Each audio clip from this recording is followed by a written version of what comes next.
My patient is Roscoe. Roscoe fractured his toe somewhere over here. We took him to the emergency room and got the x-ray taken. And the vets put the first splint on him. And after that, I was changing the splint at home every 3 to 4 days. So what I usually do when I unwrap and take off his splint is that I go and I wash his leg with Verbac Piaban shampoo. It's antibacterial and helps significantly with yeast and bacterial infections in dogs. So after I wash his leg, I always wipe it dry, and I use a hair dryer to make sure that there is no moisture anywhere left. Sometimes if I don't need to wash his leg, I simply use hydrogen peroxide and I use cotton balls and I just wipe his entire leg to make sure we don't have any bacteria anywhere. Let it dry. I would sit with him. I usually do it in the evening when I can watch TV and I have him on my lap, and I let it dry.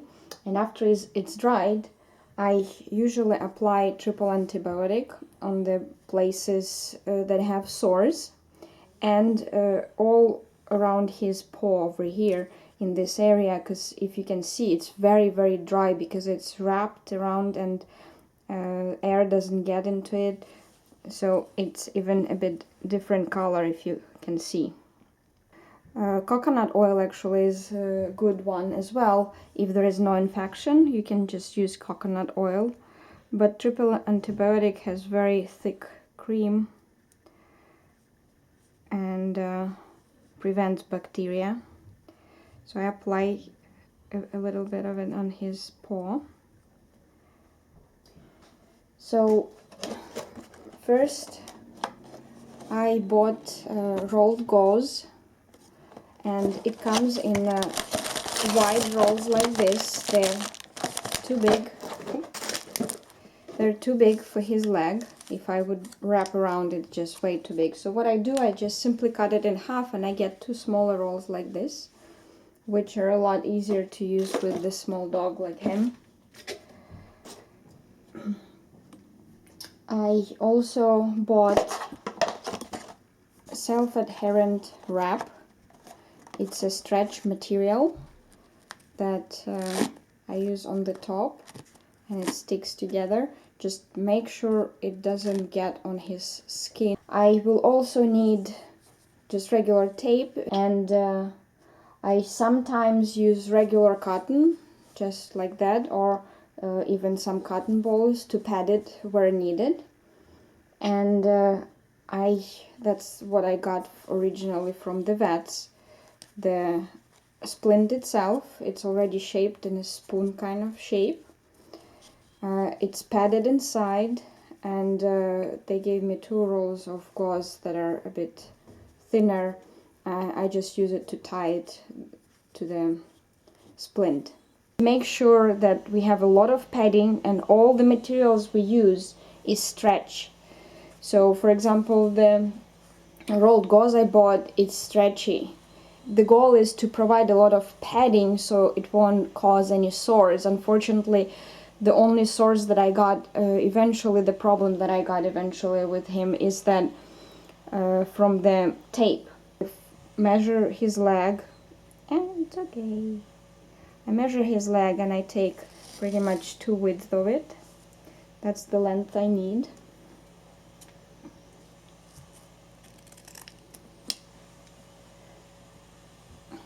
And you don't need it that wide for his tiny leg, so I cut it in half. So I have my tape cut in half, and I have 2 straps of it. So what I'm gonna try to do this time is to use only 1 tape. Originally the doctors and I was using the tape on both sides outside and inside, but the problem with the inside, it has a lot less hair, and it was a lot easier bruised, and I had a lot of sores on the inside side.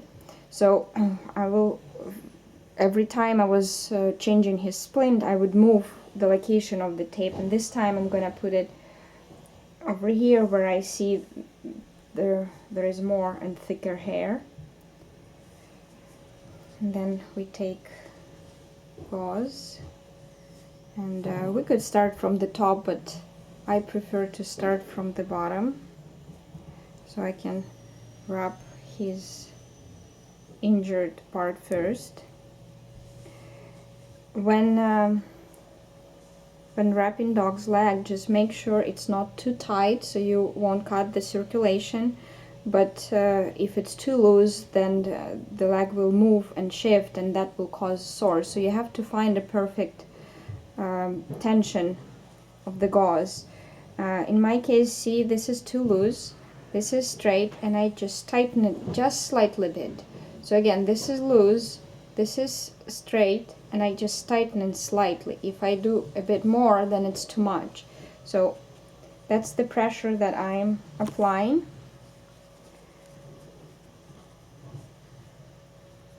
And that's how I go around his leg.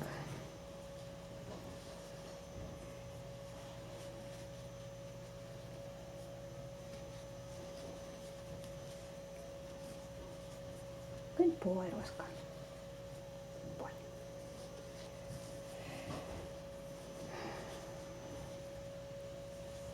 Once I'm on the top, I try to go around the elbow, and with the gauze, I prefer to go more around the elbow, because later on when I apply the self-adhesive wrap, I don't want that to touch the skin. So I leave it loose a little bit, but I want to make sure I'm covering his skin here so the adhesive won't be touching the skin. That's how we got the sores last time.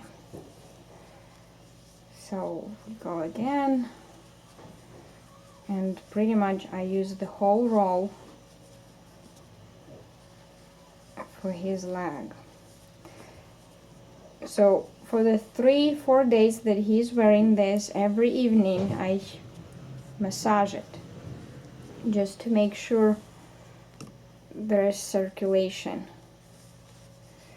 The blood is going to his toes. Okay, so we wrap that, and now we can put that up again over here and go again to secure it. So I also have something left from the original wrap from the vet clinic, and I'm gonna apply that as well to provide more padding. And again, I prefer to start, good boy, I prefer to start here, and I go again, and this time I go pretty loose, not very tight, because the original layer of gauze we tighten a little bit to make sure it's not shifting on his leg, but this layer doesn't have to be tight. I have material gauze like this that is just to pretty much wrap to contain the wrapping I have. This is not soft, but it's also stretchable. So I apply that now on his leg. As you see, I put little tape here just to keep it in place. So when I'm placing the splint, I put a little padding for the elbow. And what I also was doing a bit differently than what we got from the vets, because I just think that they were in a hurry and they didn't think much, but they put the splint way low, And as you see, if he would be walking, he was actually walking that way, he was hurting his toes. So when the original splint was on, he wasn't able even to lean on the leg. What I do is that I shift it a bit lower, and I put a cotton support over here as well. But what I want to make sure that when he walks, when he hits the ground, it doesn't touch his toes. That's my goal, because he's a very active boy. And again, I just wrap it to secure in place, to make sure it stays. And I try to put it around the elbow side here, and want to make sure that it stays straight under. A bit twisted, I can move it so it's straight under, and if he hits the ground, his toes are not touching the ground. Okay, again, this is too loose, this is probably too tight, so when it's loose, I just slightly stretch it. And I'm doing an X here to make sure it adjusts.